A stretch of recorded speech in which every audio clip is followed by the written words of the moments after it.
the function of a Zen teacher is to put his students in all kinds of situations where in the normal course of social relations they would get stuck. By asking nonsensical questions, by making absurd remarks, by all ways of unhinging things, and above all, keeping them stirred up with impossible demands. To hear the sound of one hand, to, without moving, stop a ship sailing out on the water, or to stop the sound of a train whistle in the distance. Imagine. To touch the ceiling without getting up from one's chair. To take the 4 divisions of Tokyo out of your sleeve. To take Mount Fuji out of a pillbox. All these impossible questions are asked. And in the ordinary way of interpreting these questions, we think, well, now, how could we do that? See, that's a very difficult question that's been asked. And you have to think, what would I do to do that?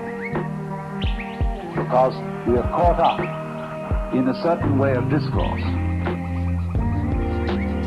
which the language game that we play, and the social games, the production games, and the survival games that we play are good games. But we take them so seriously that we think that that is the only important thing. And this is to unstick us from that notion and realize that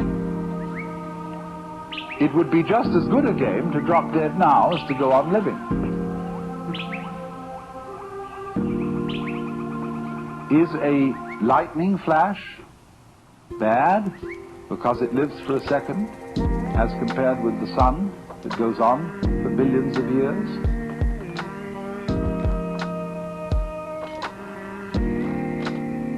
You can't make that sort of comparison, because a world of lightning goes also with a world where there's a sun, and vice versa. So long-lived creatures and short-lived creatures go together. That's the meaning of that saying.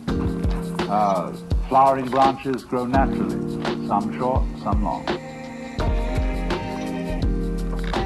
So this then is a scene in a Zen community where spontaneous behavior is encouraged within certain limits. And as the student becomes more and more used to it, those limits are expanded, until eventually he can be trusted to go out on the street and behave like a true Zen character and get by perfectly well. You know what occasionally happens on the street when 2 people are walking down the sidewalk straight at each other, and they both decide to move to the right together, and then to the left together, and they somehow get stuck, and they can't pass each other. Zen teachers will pull just exactly that sort of stunt when going down a path and meet one of their students. See if they can get him in a tangle, and can he escape from it. And you will find in everyday life that there is a very clear distinction between people who always seem to be self-possessed and people who are dithering and nervous and don't quite know how to react in any given situation, always getting embarrassed because they have their life too strongly programmed. You said, this is a common marriage argument. You said you would do such and such a thing at such and such a time. And now you've changed your plans. Not that the change of plans really caused any inconvenience, but just the feeling that when you say you will do something at a certain time, you ought to do it at that time, come hell or high water. So that's being very unadaptable. That's being a stone kind of sticky thing. If it after all doesn't matter when we do it, and somebody is offended because the time has been changed, that's simply because they are attached to punctuality as a fetish. And this is one of the great problems. This causes many automobile accidents. Men rushing home to be on time for dinner when they stayed late either working or they had to stop for a drink at some bar, or when the girl feels that she has to, if she has a fussy husband, and she feels she has to have the dinner ready at exactly a certain moment, she ruins the cooking. She'd rather have a faithful wife than a bad cook.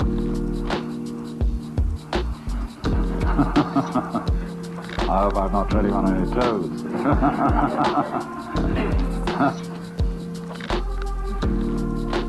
So, you see, we spend an awful lot of energy trying to make our lives fit images of what life is or should be, which they can never possibly fit. So, Zen practice is in getting rid of these images. But it's so explosive socially to do that. And it so worries people. They get vertigo, they get dizzy, they don't know which end is up. And this happens, you know, if you've ever been in one of those blab sessions, where they call them tea groups, I think, or something like that, where people gather together without any clear idea of what this gathering's about. They know it's somehow self-exploration, but just how do you begin on that? And so somebody starts to push his idea, and then somebody else says, well, why are you trying to push your idea on us? And then they all get into an argument about the argument. And the most amazing confusions come about, but sometimes they all see what idiots they're being. And then they learn to live together in a really open and spontaneous way. There was a very interesting dinner party once where a Zen master was present, and there was a geisha girl who served so beautifully and had such style that he suspected she must have some Zen training. And after a while, when she paused to fill his sake cup, he bowed to her and said, I'd like to give you a present. And she said, I would be most honored. And he took the iron chopsticks that are used for the hibachi, the charcoal brazier, moving the charcoal around. He picked up a piece of red-hot charcoal and gave it to her. Well, she had very long sleeves on her kimono. She whirled the sleeves round her hands and took the hot charcoal, withdrew to the kitchen, dumped it, and changed her kimono because it was burnt through. Then she came back into the room, and after a suitable interval, she stopped before the Zen master and bowed to him. He said, I would like to give you, sir, a present. He said, I would be very much honored. Of course, he was wearing a kimono or something like this. And so she picked up a piece of coal and offered it to him. He immediately produced a cigarette and said, thank you, that's just what I needed.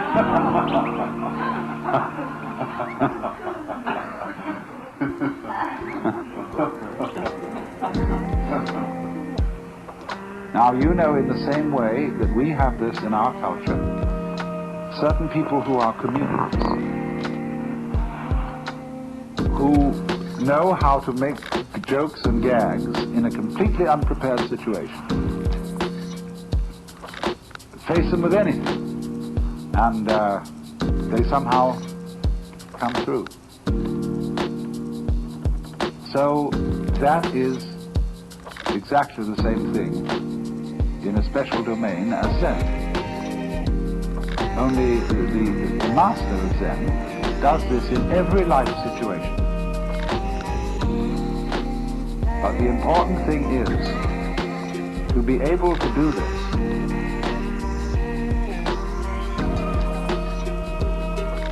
This is the secret. You must remember, you can't make a mistake.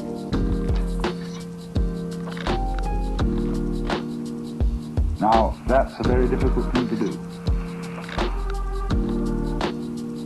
Because from childhood up, we have had to conform to a certain social game. And if you're going to conform to this game, you can make mistakes, or not make mistakes. And so, this thing has gone into us all the time. You must do the right thing. There's certain conduct appropriate here, there's certain conduct appropriate there. And that sticks in us, and gives us a double self all our lives long, because we never grow up. Do you realize that the whole of life plays a game, which is a childhood game? There are three kinds of people: top people, middle people, and bottom people. And there can't be any middle people unless there are bottom people and top people. There can't be any top people unless there are middle and bottom people. And so it goes. And everybody's trying to be in a top set. Well, if they're going to be there, there's got to be someone in the bottom set. And the people who do the right thing and the people who do the wrong thing. Here in Sausalito, we have this very, very plainly. There are the right people, the nice people who live up on the hill. Then there are the nasty people who live down here on the waterfront, and they grow beards, and they wear blue jeans, and they smoke marijuana. And whereas the other people on the top of the hill drive Cadillacs and have wall-to-wall carpeting and nicely mowed lawns, and their particular kind of poison is alcohol. Now, the people who live on the top of the hill know that they're nice people. But they wouldn't know they were nice people unless they had some nasty people to compare themselves with. Every in-group requires an out-group, whereas the nasty people think they are the real far-out people, whereas those people, those hillbillies, are squares. And they wouldn't be able to feel far out unless there were squares. See? These things simply go together. But when that is not seen, we play the games of getting on top of things all the time.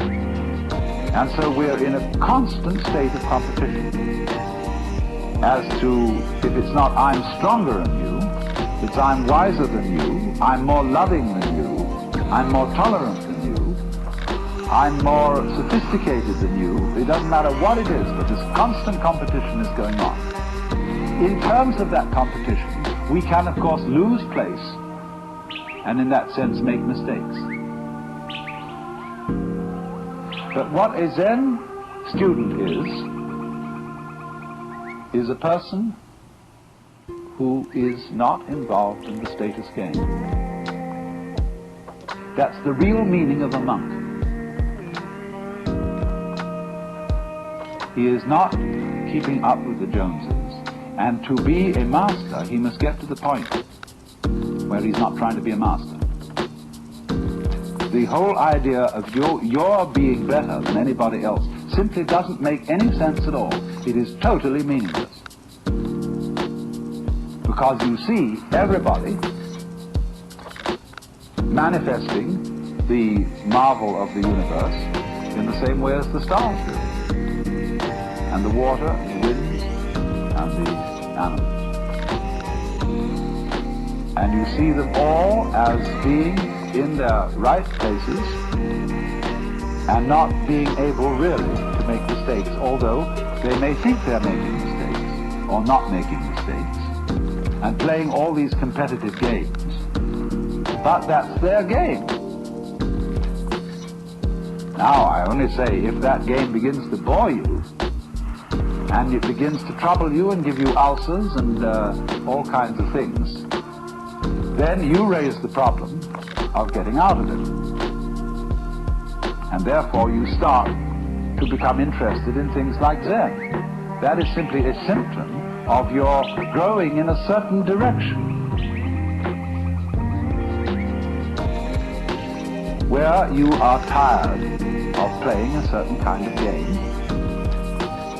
You are as naturally flowing in another direction as if a tree were putting out a new branch. So because you say, oh well, we people are interested in higher things, you see, that depends still on the differentiation of rank between the superior and the inferior people. But when you begin to see through that and grow out of that, you don't think anymore of this superior and inferior classification. You don't think we are spiritual people who attend to higher things as distinct from these morons who are only interested in beer and television. This is simply our particular form of life. Like there are crabs, and there are spiders, and there are sharks, and there are sparrows, and so on. The trouble with the human being is, like the trouble with certain animals, like the dinosaur, who evolved to the point where he was so big that he had to have two brains, a higher self in the head and a lower self in the rump. And the difficulty was to get these two brains coordinated. But we have exactly the same trouble. And we are suffering from a kind of jitters that comes from being two-brained. Now, you see, I'm not saying that that jitters is bad. It's a potential step in evolution and an opportunity of growth. But remember, in the process of growth, the oak is not better than the acorn. Because what does it do? It produces acorns. Or you could say, just like I sometimes love to say, that a chicken is one egg's way of becoming others. So an oak is an acorn's way of becoming other acorns. Where is the point of superiority? The first verse of that poem I just quoted, the flowering branches grow naturally, some short, some long. The first verse is, in the landscape of spring, there is nothing superior and nothing inferior. The flowering branches are naturally, some short, some long. So that's the point of view of being an outcast, in the sense of being outside the taking seriously of being involved in the social game, and therefore being threatened by making mistakes, of doing the wrong thing. That is to say, of carrying into adult life one's childhood conditioning, where somebody is constantly yammering at you to play the game. So therefore, the preachers and the teachers take the same attitude towards their adult congregations that parents take to children, and lecture them and tell them what they should do. And judges in courts feel also entitled to give people lectures because they say those criminal types haven't grown up, but neither have the judges. It takes two to make a quarrel. So one can begin to think in a new way, in the polarity thinking, instead of being stuck with the competitive thinking of the good guys and the bad guys, the cops and the robbers, the capitalists and the communists, all these things which are simply childishness.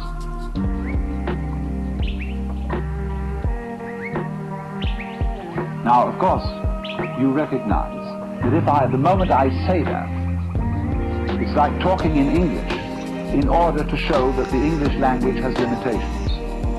And I am talking in a language that seems competitive to show that the competitive game has limitations. As if I were saying to all you cats here, look, I have something to tell you that is, and if you get this, you'll be in a better position than you were before you heard it. But I cannot speak to this group or this society or this language-speaking culture without using the language, the gestures, the customs, etc. that you have. The Zen masters try to get around this by doing things suddenly that people just don't get. Well, what is this? Therefore, that is the reason why, this is the real reason why, Zen cannot be explained. You have to make, as it were, a jump from the valuation game of better people and worse people, in groups and out groups. And you can only make it by seeing that they all are mutually interdependent. So if we take this situation, let's say I would be talking to you and saying, look, I have some very special thing that you've got to take notice of. Therefore, I am the in-group, and I am the teacher, and you are the out-group. I know perfectly well that I cannot be the teacher unless you come here. And so that my status and my position is totally dependent on you. It isn't something you see, therefore I have first, and then you get. These things arise mutually. So if you wouldn't come, I wouldn't talk. I wouldn't know what to say. Because I borrowed your language. So that is the insight, that things go together. Then, when you see that and aren't in competition, then you don't make a mistake, because you don't dither. When I first learned the piano and played these wretched scales, the teacher beside me had a pencil in her hand, and she hit my fingers every time I made a wrong note. Consequent was I never learned to read music, because I hesitated too long to play the note on time.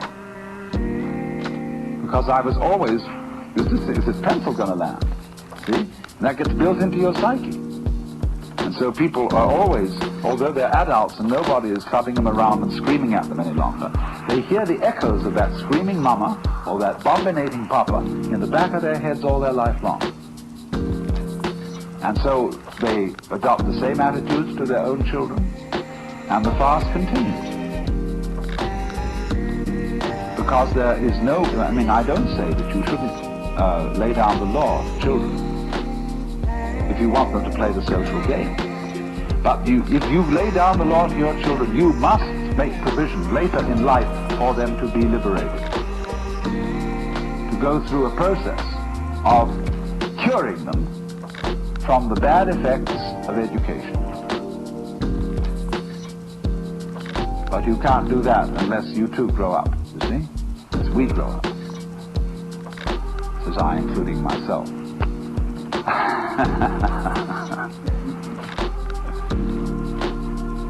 So that is the thing. Now, therefore, in the Zen scene, you would think that the master, as we know him and as we read about him, is an extremely authoritarian figure. That's the way he deliberately comes on at the beginning. He puts up a terrific show of being an awful dragon. And this screens out all sorts of people who don't have somehow the nerve to get into the work. But once you are in, a very strange change takes place. The master becomes the brother. He becomes the affectionate helper of all those students, and they love him as they would a brother, rather than respect him as they would a father. And therefore the students and masters, they make jokes about each other. They have a very curious kind of social relationship, which has all the outward trappings of the authoritarian, but everybody knows on the inside that that's a joke. Liberated people have to be very cool. Otherwise, in a society which doesn't believe in equality and cannot possibly practice it, they would be considered extremely subversive. And therefore, great Zen masters wear purple and gold and carry scepters and sit in thrones. And all this is carried on to cool it. And the outside world knows that they're all right. They have discipline, they have order, they're perfectly fine.